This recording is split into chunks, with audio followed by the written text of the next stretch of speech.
Welcome to Taiwan Talks. I'm Rath Wang. The Philippines is working with the U.S. to develop procedures and protocols on cooperative maritime law enforcement operations in the South China Sea. We'll look at what this means for regional security as more countries come together to deter Chinese aggressive behavior. Joining us today are Chen-Shen, National Chengchi University Professor of Political Science, Guermantes Lailari, Institute for National Defense and Security Research visiting scholar. A very warm welcome to both on the show. Philippine Ambassador to the U.S., Jose Manuel Romualdez, even mentioned that the Philippines is in talks with Japan and Australia to also bring them on board. Guermantes, how significant is this new agreement that the Philippines is signing with U.S. allies? So it's an enhancement of the current mutual defense treaty. And so what they're doing is they're defining how to deal with an aggressive communist China actions in what I call the Southeast Asian Sea. They call it the West Philippine Sea. So I think it's really good. And I think it will be useful for other countries in the region to see how the U.S. and the Philippines deal with this aggressive actions by the People's Liberation Army Navy. Professor Yan, do you feel that this will deter further Chinese aggression? Well, I think, U.S. has a lot of bilateral, security pact with Asian countries, with Japan, with Korea, with Philippines, but it's not a multilateral. So, in other words, if Philippines and China had a military conflict, U.S. might want to come, but Japan is not in any obligation to do it. It's not NATO. So that's why earlier we heard about the talk about a Asia-led NATO, or we talk about all kinds of, including Australia and New Zealand, they have their own pact with the U.S., but they don't have pact with the Philippines. So that's why we keep talking about Indo-Pacific, but there is no real security pact yet. So this is the first step. Maybe the regional country, the allies of the U.S., instead of saying we all have bilateral ties with the U.S., how about us? Maybe we should have some kind of tie. But that is very difficult. So this is only probably the first step, maybe seen by Beijing as some kind of deterrence, but I'm not sure whether it's going to be very useful right now, unless you have a true bilateral or multilateral security pact, then it would be different. What do you say to that? Come on. Well, first of all, in general, you're correct, but I would say that last year, when President Biden, Prime Minister Kishida, and President Yoon met in Washington, they created a trilateral security arrangement. And currently, the U.S., the Philippines, and Japan are discussing the same thing. And so it is moving forward, and it already has a reality beyond the bilateral, the hub and spoke concept. And many countries in the region are doing spoke-to-spoke relationships. For example, Japan has a security arrangement with Australia, with India. So with or without the U.S.? Without the U.S. And so they're independently creating these other, what we call spoke-to-spoke alliances that have nothing to do with the U.S., but they are the common allies of the U.S., but they're developing these connecting security arrangements in case something happens in the Indo-Pacific region. It's interesting you mentioned spoke-to-spoke because Japan and the Philippines and Taiwan are actually all on the first island chain, and they're connected to each other. And given how there's a common aggressor right next to these three countries, do you feel there's going to be more involvement with the Taiwanese, given that many say the number one threat from China is actually on Taiwan or at Taiwan? So I believe that the U.S. is setting up the security arrangements to develop that. For example, this year in the National Defense Authorization Act of 2024, the U.S. has invited Taiwan to RIMPAC. It's a massive military exercise. 2 years ago, it was with 40 countries. And so this is an indicator that the U.S. is bringing in Taiwan into its alliance structure. And so I think by having this trilateral agreement that's already in place with South Korea, Japan, and U.S., and then another trilateral, U.S., Japan, and the Philippines, and bringing in Taiwan to these military exercises, we're seeing a movement of what you just said. Professor, what about in terms of the diplomatic, and we see a lot of interaction between Taiwan and other countries, especially with U.S. allies. Do you feel that would also increase with the Philippines, given this common threat we see? Well, I think what happened right now is Japan is a constant for the U.S., but in terms of like Korea or Philippines, because they have a one-term president. So in terms of Taiwan, I think we always engage with Japan, so that relation probably will continue.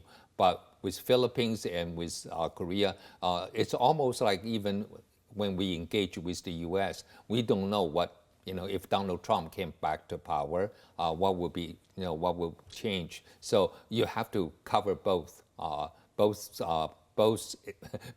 extremes, the liberals and the conservative. I wanted to draw this back to Guermantes, given that you've been in the U.S. military for many, many years, and what do you say to people or analysts who talk about Donald Trump rescinding in Asia? I would say that Donald Trump did actually change the relationship between the U.S. and China during his administration, and consequently, Biden followed that lead.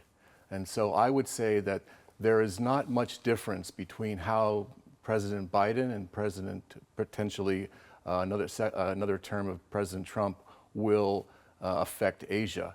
And so there might be domestic differences and other philosophical differences, as was mentioned on the political arena.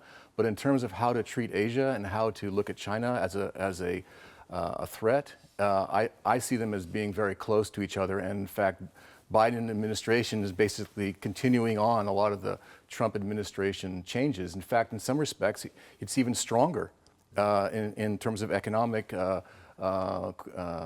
boycotts and preventing China from getting certain technology. So I really don't think there's much difference for people in Asia to worry about whether Biden is reelected or Trump comes back. I think the relationship between China and the United States is still a tense relationship either way. There's also talks that those close to former President Trump or a future President Trump are actually more hawkish than the current Biden administration in terms of China when it comes to this common threat that both the Philippines and Taiwan see. What do you say to those who are in Taiwan or in the Philippines who are concerned about a Trump 2.0 presidency?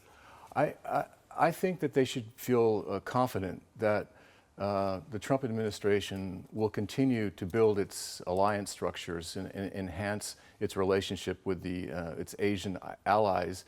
And also, I would see maybe a more stronger military presence in the Indo-Pacific region, and also more support for those countries that need weapon systems or need training or need exercises, that they would be included in a stronger way, in a hawkish way. But I don't see war coming just because President Trump is elected. Professor Yan, I wanted to go back to a point that you mentioned that was interesting in terms of how it's hard to find consensus in Asia and building this new alliance between allies of the U.S. And we've seen ASEAN divided. Some countries that are more friendly to China, and there's some countries that are more friendly to the U.S. And if this new agreement that we talked about between the U.S. and the Philippines and other countries come in, do you feel this would encourage some of those countries that are a bit more hesitant to stand up to China in terms of their maritime claims and interests to do so? Well, if you look at the most recent poll from Singapore, their view, the ASEAN countries' view of the U.S. and China, and for the first time, the positive view of China is bigger than the one with the U.S. Not by much, I think by 5-6%. 58 to 52 or something, or 58 for to 54. ASEAN countries. For ASEAN country. Philippines is overwhelmingly pro-U.S., no problem. I think over 80% is pro-U.S., so positive view of U.S. And even Vietnam has a more positive view. But then you look at the country I worry the most is Indonesia. Indonesia actually have more positive view of China than the U.S. And this is the biggest country among the ASEAN country. Then, of course, the Cambodian, the Laotians, and the Thai. Those are more pro-China, and the Malaysian as well. But Singaporean remain more pro-U.S. So the question is, I think, is Indonesia the leading country among the ASEAN? And then Indonesian, even though sometimes we say it is still a claimant to the South China Sea, but it's not the major one. I mean, it's not like Vietnam, or it's not like Philippines, or even cannot compare to Malaysia in terms of the dispute. So if Indonesia is not on their side to deal with China on the land reclamation on all the disputed islands, and then China can basically, saying if your ASEAN country don't have a consensus, then we cannot decide this issue collectively. So this is a big problem. So why Indonesia, though? But why is it more pro-China, you feel? Well, I think Indonesia still has that tradition that this is the country, part of the founder of the non-aligned movement, and it has to deal with also a more, as an Islamic country, it is more sympathetic to the to the Middle Eastern Arab countries. So it tried to keep a little bit distant from the U.S. because of, I think, its religion as well. But we've also seen India, which is also in the non-alignment movement. Yeah. But we see India moving more close to the U.S. and also with the Philippines. Why do you think India is moving away from its more pro-China, pro-Russia stance? Well, I wouldn't say it's pro-China. I would say it's probably, from the point of view of the Indians, they look at Russia as a supplier of weapon systems, mainly, and that's why they were careful about how they made their comments about Ukraine and Russia's invasion of Ukraine. But India is shifting away from relying on Russian weapons. They're looking at purchasing weapons from European countries, also from the United States, and also they realize that they really need a big friend to deal with China, especially along its northern border, especially as a result of the aggression that the PLA did against their troops a few years ago. So in the perspective of India, and don't forget they're part of the Quad, which has become more and more security related, although it was started as a result of a humanitarian disaster in the early 2000s. India has 4 major agreements with the United States on security, and those 4 agreements are the foundation for a future treaty should both countries want to create that treaty arrangement. So everything is in place for a treaty if war, for example, were to break out. And the Indians obviously have also, now they have more people than China does. And so, there's a lot of things that India could offer an alliance in dealing with China. For most, from a strategic point of view, they can pin down a lot of PLA military along the long border that they have with China. So India has been shifting to a more pro-West, pro-U.S. alliance structure because of the threat from China. And this kind of drives a lot of the other countries in the region to pretty much stop hedging. And they are going to have to decide which way they're going to go. What about in terms of Indonesia that the professor mentioned earlier? What do you see? Do you see the future of Indonesia tilting closer to the U.S. given, the importance just because of public opinion tilts one way or the other, it doesn't necessarily drive the politicians in the same direction. Politicians can change the direction of their populace by making speeches, doing actions, and gaining the support of Indonesians to whatever the politicians would like. So if it's close enough, as you mentioned, between 5 and 6%, that's enough for a politician to move the direction of the populace to a pro-U.S. stand. And don't forget the current president of Indonesia. He was elected earlier this year. He was killing communists in the early 60s and 70s inside Indonesia. When the communists were actively trying to conduct an insurgency. So I don't think he has any love for China, especially the communist side of China. Although he's met with Xi Jinping, it doesn't mean that just because the people are or pro-China or less pro-U.S. that the government and the people of Indonesia will be persuaded to be pro-China. I wanted to go back to the topic of this episode, which is the maritime law enforcement operation. The question to both of you, how is this different from the 70-year long-standing mutual defense treaty between the U.S.? Yeah, this is what I think, the same thing we worry when Taiwan has a security pact with the U.S. from 1954-55 until 1979, right? And then also currently we have the Taiwan Relations Act with the U.S. is do they apply, do these two treaties or law apply to our offshore island? Back in 1958, this is what happened. A lot of American policymakers argue that, hey, the conflict is in Quemoy, and we have a kind of security assurance of Taiwan Island, not the offshore island. So does that apply? So the same thing right now for Taiwan is, do the offshore islands part of the Taiwan Relations Act that the U.S. care? And then the same thing with the Philippines right now, even though Secretary of State Blinken said it is ironclad, but do they apply to non-military conflict, like if it's the fishing boat of China and the fishing boat, or just maritime patrol versus it's not PLA yet. Do they apply? If so far there are some conflict, and if the U.S. talk about this, and then U.S. should intervene, but it's not yet. So we don't know. There is again ambiguity on that side.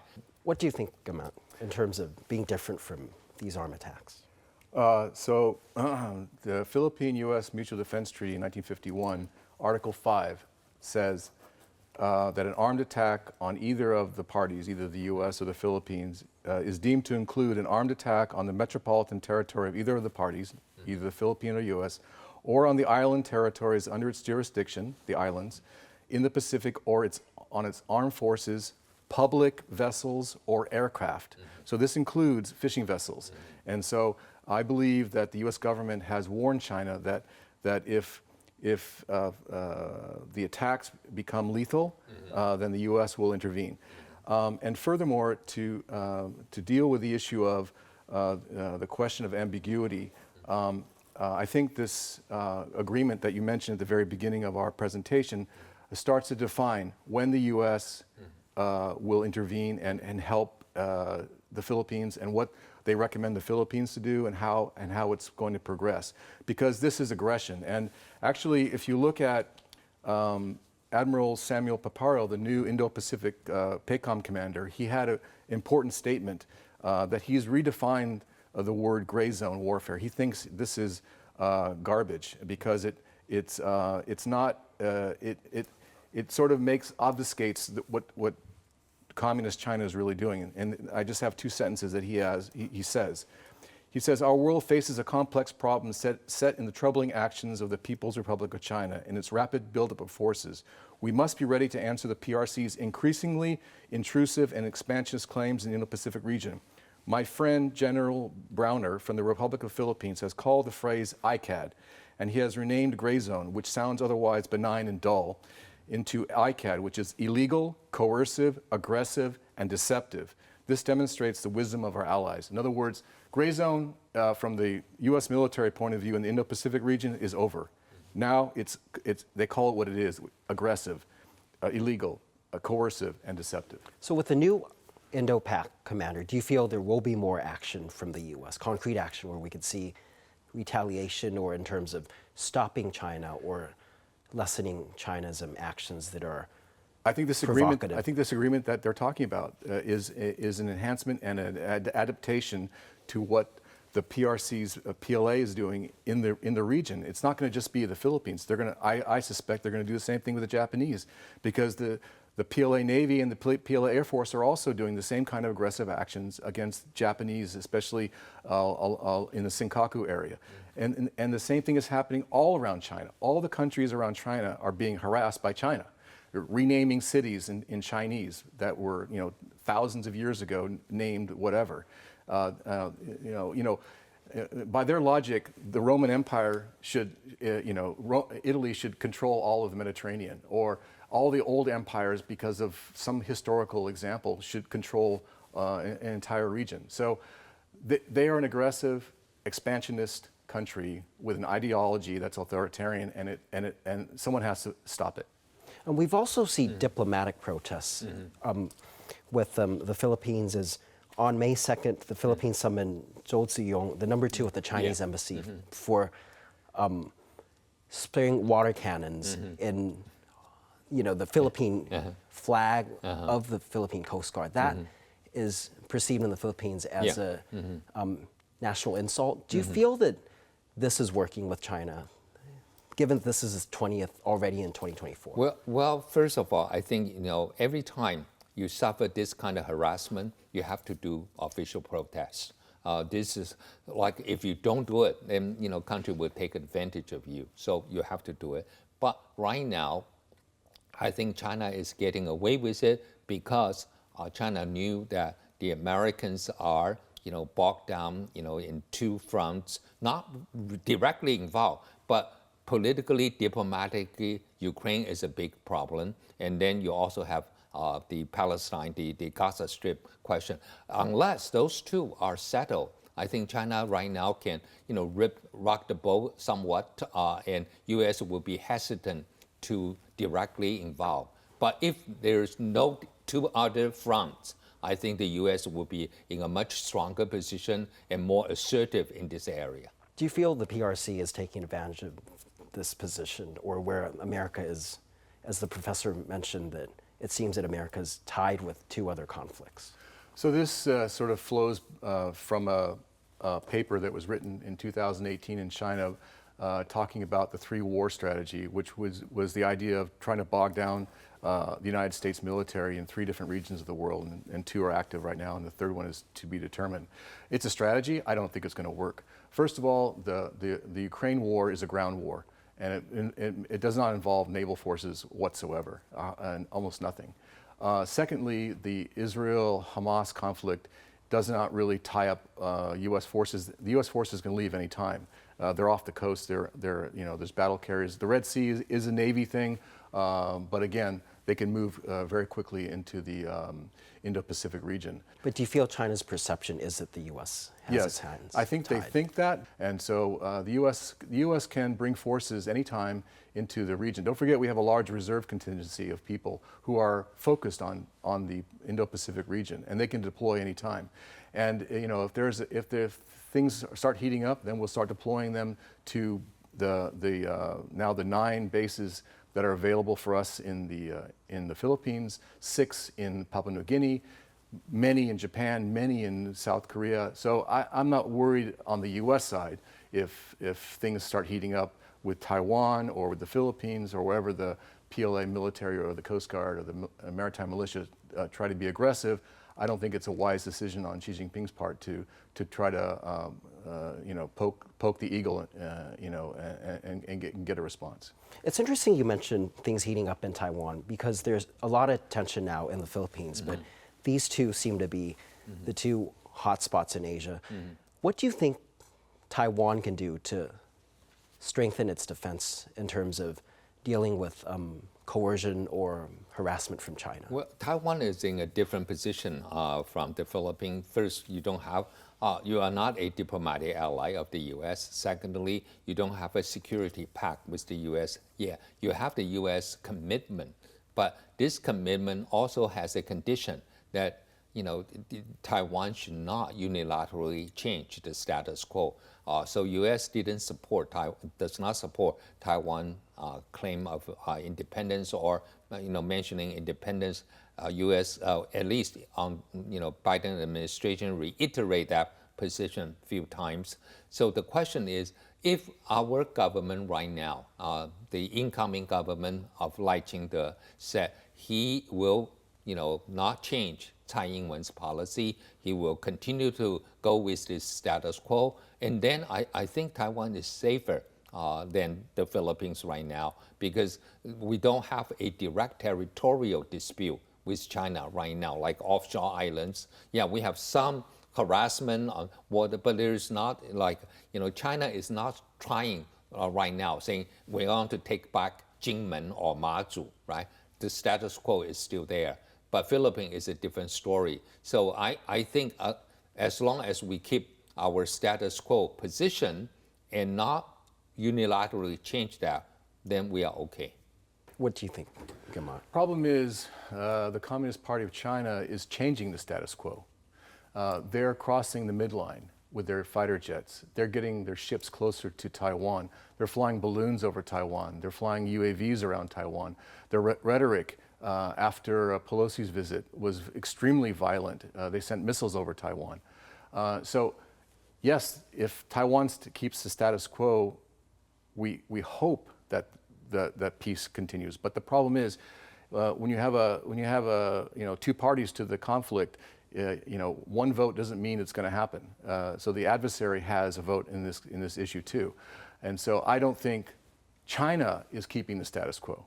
What they're doing is they're decreasing the ability for the ROC military to respond to an attack because they're reducing the space that it takes to respond. And I think that what's happening in the West Philippine Sea, or as I call it, the Southeast Asian Sea, is actually practice, could be considered practice for, let's say, a blockade around Taiwan. So this is not just about the Philippines, in my opinion. It's about Taiwan. It's about all the claims, especially sea claims, that China has around its periphery. Thank you both for your insights today. If you liked our show, please search for us on YouTube, give us a thumbs up, and hit subscribe to our channel. Thank you for watching our show today. Stay safe and see you next time.